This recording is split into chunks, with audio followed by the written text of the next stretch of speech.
વલસાડ જિલ્લાના ઉમરગામના મામલતદારે ટ્રેન નીચે પડતું મૂકીને આપઘાત કર્યાની ઘટના સામે આવી હતી। ચૂંટણીના માહોલમાં જ મામલતદાર જેવા ઉચ્ચ અધિકારીએ આપઘાત કરતા સમગ્ર પંથકમાં ચકચાર મચી હતી।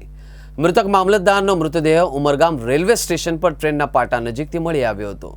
1 વર્ષ પહેલા જ બદલી થઈ અને ઉમરગામ મામલતદાર તરીકે નિમણૂક થઈ હતી અને અત્યારે ચાલી રહેલા સ્થાનિક સ્વરાજ્યની ચૂંટણીના માહોલમાં જ ફોર્મ ચકાસણીના દિવસે મોડી રાત્રે તેઓએ ઉમરગામ રેલવે સ્ટેશન પર ટ્રેન નીચે પડતું મૂકી અને આપઘાત કરી લેતા સમગ્ર વલસાડ જિલ્લો વહીવટી તંત્રમાં ખળભળાટ મચી ગયો હતો। બનાવની જાણ થતાં જ વલસાડ કલેક્ટર ભવ્ય વર્મા, પ્રાંત અધિકારી ડીવાયએસપી સહિત વહીવટી તંત્ર અને પોલીસના ઉચ્ચ અધિકારીઓનો કાફલો સ્થળ પર પહોંચ્યો હતો। બનાવની જાણ થતાં જ પોલીસની ટીમ સ્થળ પર પહોંચી, જોકે હજી સુધી મામલતદારના આપઘાતનું કારણ જાણી શકાયું નથી। આજે મૃતક મામલતદાર ડીસીના પાર્થિવ દેહને તેમના નિવાસસ્થાન પર રાખવામાં આવ્યો હતો અને પ્રાર્થના સભા યોજાઈ હતી। ત્યારબાદ તેમની યોજાયેલી અંતિમ યાત્રામાં કલેક્ટર, અધિક કલેક્ટર, ધારાસભ્ય રમણ પાટકર, અરવિંદ પટેલ સહિત રાજકીય અને સામાજિક અગ્રણીઓ સાથે વલસાડ જિલ્લા વહીવટી તંત્રના ઉચ્ચ અધિકારીઓ પણ ઉપસ્થિત રહ્યા હતા। આ પ્રસંગે તમામે મૃતક મામલતદારને શ્રદ્ધાંજલિ આપી અને તેમના પરિવારજનોને સાંત્વના પાઠવી હતી। જોકે હજી સુધી મામલતદારના આપઘાતનું કારણ જાણી શકાયું નથી, પરંતુ ચૂંટણીના માહોલમાં તેઓ કોઈ વાતને લઈને અને તણાવના હોવાનું ચર્ચાઈ રહ્યું છે।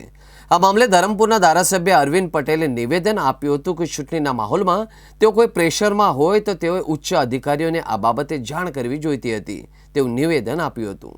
જ્યારે આ સ્થાનિક સ્વરાજ્યની ચૂંટણી હોય એમાં કંઈક ને કંઈક અંશે એમના પર પ્રેશર પણ આવતું હોય અને આ સહન કરવા માટે કોઈક આવી રીતે પગલું ભરી લે તો ખૂબ ખોટું છે અને એમણે હિંમત રાખવી જોઈતી હતી કે એમના વડા અધિકારીઓનું માર્ગદર્શન કે તેમના પર છોડી દેવું જોઈતું હતું, પરંતુ આ પગલું એમના માટે અને પરિવાર માટે પણ ખૂબ આઘાતજનક છે। માન્ય દલપતભાઈ પટેલ અમારે ત્યાં મામલતદાર તરીકેની સેવામાં જોડાયા અને જોડાયા ત્યારે એ દિવસે મને મળવા પણ આવ્યા હતા। એમની સાથે એક કુટુંબની ભાવના હોય એ રીતે વિકાસના કામને ધાર્મિક કામમાં અને લોકના પ્રશ્ન હલ કરવા માટે દરરોજ અમે દર સોમવારે મળતા અને એ સારી કામગીરી લોકપ્રિયતા છે। આખા ઉમરગામ તાલુકામાં અમારા સરપંચ હોય, તાલુકા પંચાયત સભ્ય હોય, જિલ્લા પંચાયત સભ્ય હોય, દરેક સાથે વ્યવહાર ખૂબ સુંદર સારો હતો। પણ આ જે ઘટના મને જાણી એ ખૂબ જ દુઃખદ ઘટના છે।